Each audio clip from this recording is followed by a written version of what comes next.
ఇప్పుడే country delight యాప్ని download చేసుకోండి. Download the country delight app now.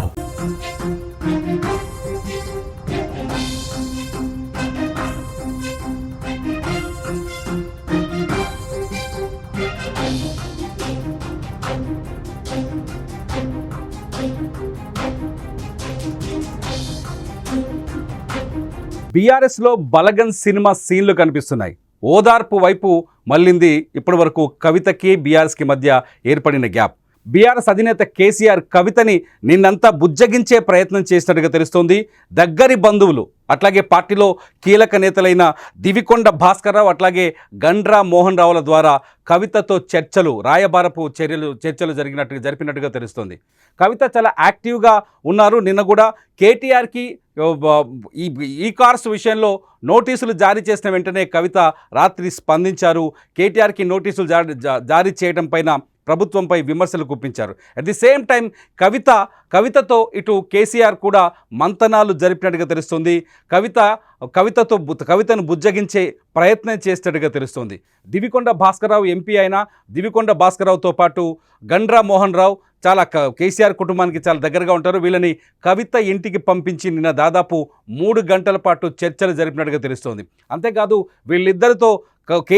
వీళ్ళిద్దరి ద్వారా ఫోన్లో కూడా కవితతో మాట్లాడినట్టుగా సమాచారం బయటకు వస్తుంది. మొత్తంగా సైలెన్స్ నడుస్తుంది బీఆర్ఎస్ పార్టీలో. చాలా సైలెంట్గా వ్యవహారాలు నడుస్తున్నాయి. కాకపోతే బలగం సినిమాలో ఎలాగైతే బుజ్జగింపులు ఉంటాయో ఆ బుజ్జగింపుల సీన్లు చాలా స్పష్టంగా కనిపిస్తున్నాయి బీఆర్ఎస్ పార్టీలో. కవిత బీఆర్ఎస్ పార్టీతో విభేదిస్తూ వస్తున్నారామె. బీఆర్ఎస్ పార్టీలో తనకు సముచితమైన స్థానం కావాలని కవిత కోరుకుంటున్నారు. ఆ సముచిత స్థానం ఇచ్చే వరకు తను ఇలాగే ఉంటానని, లేకపోతే తన దారి తను చూసుకుంటానని కవిత మొదటి నుంచి చెప్తున్నారు. నిన్న కేసీఆర్తో ఫోన్లో మాట్లాడినప్పుడు కూడా ఇవే అంశాలని ఆమె తెరపైకి తెచ్చినట్టుగా అర్థమవుతుంది. కవిత చాలా స్పష్టంగా కేసీఆర్కి తనకు కావాల్సిన విషయాల గురించి కొండ బద్దలు కొట్టినట్టు చెప్పినట్టుగా తెలుస్తుంది. భవిష్యత్తులో బీఆర్ఎస్ పార్టీ వచ్చే ఎన్నికల్లో ఖచ్చితంగా విజయం సాధిస్తుందని ధీమాను వ్యక్తం చేసిన కవిత, ఒకవేళ కేటీఆర్కి ముఖ్యమంత్రి పదవి ఇస్తే, కేటీఆర్ని ముఖ్యమంత్రి చేస్తే పార్టీలో నా పరిస్థితి ఏంటి అని కవిత బీఆర్ఎస్ అధినేత కేసీఆర్ని నిలదీసినట్టుగా మనకు సమాచారం అందుతుంది.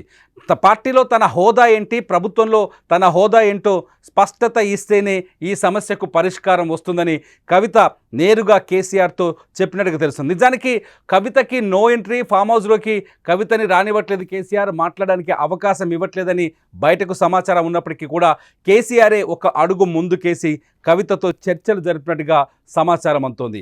ఈరోజు కవిత ఎందుకంటే ఇటు ప్రభుత్వం బీఆర్ఎస్ పార్టీని టార్గెట్ చేస్తుందని, ప్రభుత్వం కేసులతో బీఆర్ఎస్ పార్టీని ఇరికించే ప్రయత్నం చేస్తుందని, బీఆర్ఎస్ వర్కింగ్ ప్రెసిడెంట్ కేటీఆర్ పైన ఈ కార్స్ రేస్ కేసులో కేటీఆర్కి ప్రభుత్వ ఏసీబీ నోటీసులు ఇవ్వడంతో ఈ వ్యవహారం పైన ముందుకు వెళ్లేలోపే అంతర్గతంగా విభేదాలపైన ఎక్కువగా చర్చ జరుగుతుంది. పార్టీలో కార్యకర్తలు మనోధైర్యాన్ని కోల్పోయే అవకాశం ఉందని కేసీఆర్ కవితతో చర్చించినట్టుగా తెలుస్తుంది.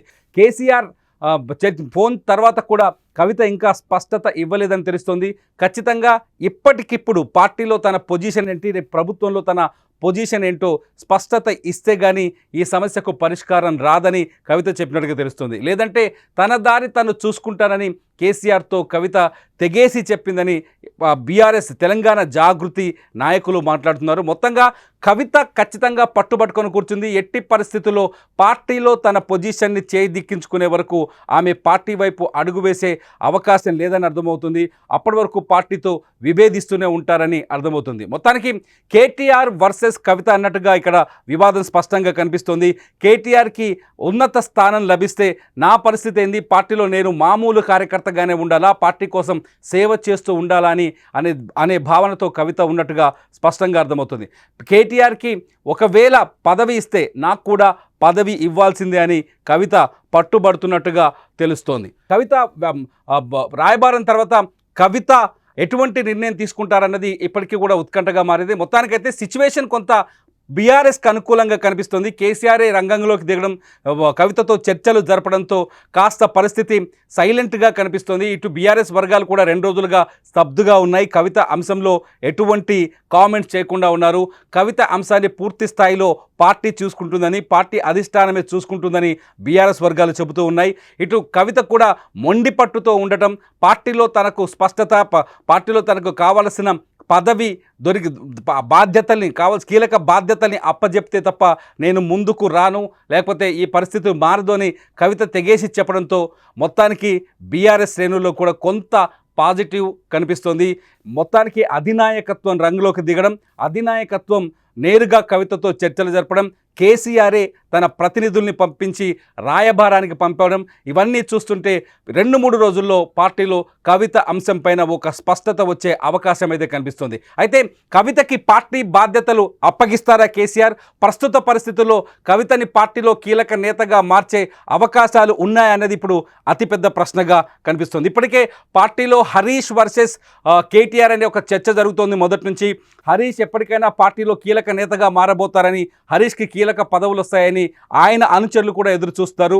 ఇటు కేటీఆర్ కూడా వర్కింగ్ ప్రెసిడెంట్గా పనిచేస్తున్న కేటీఆర్కి భవిష్యత్తులో ముఖ్యమంత్రి సీటు కూడా, ముఖ్యమంత్రి పదవి కూడా అప్పగించాలని, ముఖ్యమంత్రి అభ్యర్థిగా కూడా కేటీఆర్ని మార్చే అవకాశం ఉందని పార్టీలో మరో వర్గం ఎదురు చూస్తుంది. మొత్తానికి పార్టీలో కేటీఆర్ వర్సెస్ హరీష్గా ఉన్న ఈ వివాదం ఊహించని విధంగా మరో మలుపు తిరిగింది.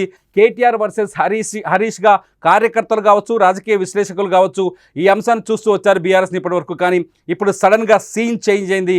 కవిత ఎప్పుడైతే పార్టీలో తనకి కీలక బాధ్యతలు కావాలని చెప్పారో, ఎప్పుడైతే కవిత లేక బయటకు వచ్చిందో, ఇప్పుడు సినిమా మొత్తం కవిత వర్సెస్ కేటీఆర్ అన్నట్టుగా మారిపోయింది. కవితకి కీలక పదవి కావాలి, కేటీఆర్ ఇప్పటికే పార్టీలో కీలక పదవిలో ఉన్నారు, వర్కింగ్ ప్రెసిడెంట్గా కొనసాగుతున్నారు. త్వరలోనే కేటీఆర్కి పార్టీకి సంబంధించిన పూర్తి బాధ్యతల్ని కూడా అప్పజెప్తారని ఒక చర్చ జరుగుతున్న నేపథ్యంలో హరీష్ ఒక ప్రెస్ మీట్లో చాలా స్పష్టంగా చెప్పారు, ఎవరికి బాధ్యతలు అప్పజెప్పినా ఆ నాయకత్వం దగ్గర పనిచేయడానికి నేను సిద్ధంగా ఉన్నానని, కేటీఆర్కి బాధ్యతలను అప్పజెప్పినా కేటీఆర్తో పనిచేయడానికి తాను సిద్ధంగా ఉన్నానని హరీష్ ఇప్పటికే మీడియా ముఖంగా ప్రజలకి, తన అభిమానులకి స్పష్టతనిచ్చారు. అయితే కవిత లెటర్ ఎప్పుడైతే బయటకు వచ్చిందో సినిమా ఒక్కసారిగా మారిపోయింది. కవిత వర్సెస్ కేటీఆర్ అన్నట్టుగా సమస్య తయారైంది. కవిత చాలా స్పష్టంగా కేటీఆర్ చుట్టూ దెయ్యాలున్నాయి, ఆ దెయ్యాలే ఈ లేఖని బయటకు రిలీజ్ చేశారు. కేటీఆర్ దగ్గరికి అందరినీ వెళ్లకుండా అడ్డుపడుతున్నారు. పార్టీ కార్యకర్తల అభిప్రాయాల్ని కేసీఆర్కి చేరకుండా ఫిల్టర్ చేస్తున్నారు. పార్టీ నాయకులను కూడా కేసీఆర్ని కలవకుండా అడ్డుకుంటున్నారంటూ కవిత చాలా బాహాటంగానే ఆరోపణలు చేశారు. ఈ నేపథ్యంలో వివాదమంతా ఇప్పుడు కేటీఆర్ వర్సెస్ కవితగా మారిపోయింది. కేటీఆర్ ఒక వర్గం, కవిత ఒక వర్గం అని పార్టీలో చర్చ మొదలైంది. ఇప్పటివరకు హరీష్ ఒక వర్గం, కేటీఆర్ ఒక వర్గం అనే చర్చ ఉండేది. కానీ ఇప్పుడు ఊహించని విధంగా మలుపు తిరిగింది ఈ అంశం.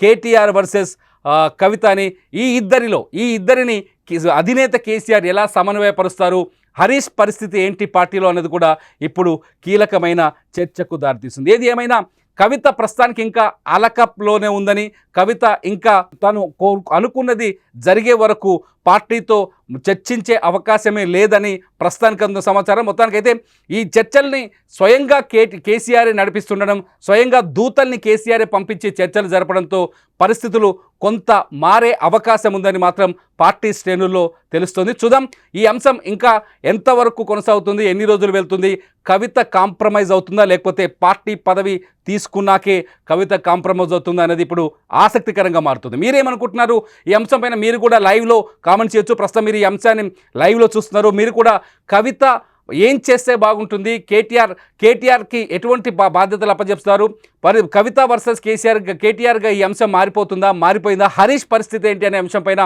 మీరు కూడా లైవ్లో కామెంట్ చేయొచ్చు. మొత్తానికైతే ఇప్పటికున్న సమాచారం ప్రకారం కవిత వర్సెస్ కేటీఆర్ అనేది ఇక్కడ అతిపెద్ద చర్చగా మారుతుంది. బీఆర్ఎస్లో ఇప్పుడు 2 వర్గాలు కనిపిస్తున్నాయి ప్రస్తుతానికి. ఒకటి కవిత వర్సెస్ కేటీఆర్ అని రాజకీయ వర్గాల్లో చర్చ జరుగుతుంది. అయితే హరీష్ సంగతి ఏంటి అనేది కూడా ఇక్కడ ప్రశ్నార్థకంగా మారుతుంది. మీరు మీ అభిప్రాయాల్ని మాతో కామెంట్స్ రూపంలో షేర్ చేసుకోవచ్చు. ఇది ఇప్పటి వరకున్న అప్డేట్స్.